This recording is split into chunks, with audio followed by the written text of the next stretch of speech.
क्या होता है जब कोई अपनी आरामदायक जिंदगी छोड़कर एक पुराने मुश्किल रास्ते पर निकल पड़ता है। ये कहानी है एक ऑक्सफोर्ड प्रोफेसर की, जो निकले तो थे ज्ञान की तलाश में, पर पहाड़ों ने उनका इम्तिहान ले लिया। उनका मकसद था कोरा पूरा करना, मतलब पवित्र कैलाश पर्वत की परिक्रमा, एक गहरा आध्यात्मिक सफर। शुरुआत में वो अकेले नहीं थे, साथ थे उनके गाइड तित्सिन और एक ट्रांसलेटर डैनियल। उनका शॉर्टकट उन्हें चांगटांग के विशाल मैदानों से ले गया, बंजर खुला इलाका जहां सिर्फ जंगली जानवर दिखते थे। और हाँ, वहां थे खूंखार तिब्बती मैस्टिफ, जो किसी बंदूक की गोली की रफ्तार से गाड़ी पर झपटते थे। जल्द ही मैदानी इलाका खत्म हुआ और शुरू हुई पहाड़ों की चढ़ाई, जहां नदियां भी बर्फ से जमी हुई थीं। 5210 मीटर की ऊंचाई पर सफर की पहली बड़ी मुश्किल आई। रास्ते में सिर्फ खतरनाक बर्फ थी। जैसे जैसे वो 5400 मीटर के पार गए, ऊंचाई अपना असर दिखाने लगी। नैरेटर का सिर बुरी तरह दुखने लगा था।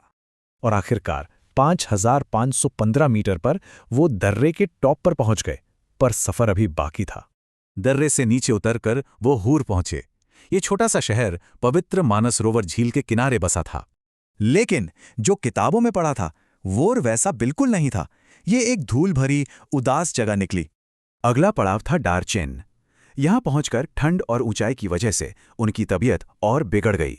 वो रात तो मानो जिंदा रहने की जंग थी। सांस लेना मुश्किल था और सोने का मतलब था शायद मौत। ऊपर से उनके गाइड सेतन को भी जाना पड़ा। अब वो बीमार भी थे और एकदम अकेले भी। जब सारी उम्मीदें टूट रही थीं, तभी एक तिब्बती डॉक्टर ने मदद की और 5 दिन की दवा दी। तबीयत तो सुधर रही थी, पर अब एक नई परेशानी थी। ये कोरा अकेले कैसे पूरा होगा? दार्चेन के इकलौते कैफे में बैठे वो यही सोच रहे थे कि तभी एक अजनबी उनके सामने आकर बैठा।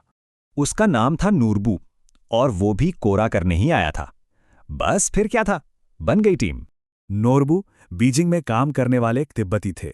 उन्होंने कोरा पर पढ़ाई तो बहुत की थी, पर खुद कभी किया नहीं था। नोरबू भी कोई पक्के तीर्थयात्री नहीं थे, और उनका प्रैक्टिकल अंदाज इस सफर के लिए बिल्कुल सही था। तो एक नए साथी के साथ जो सफर नामुमकिन लग रहा था, वो अब मुमकिन था। सवाल यह है कि तीर्थयात्रा के लिए क्या जरूरी है, विश्वास या साथ?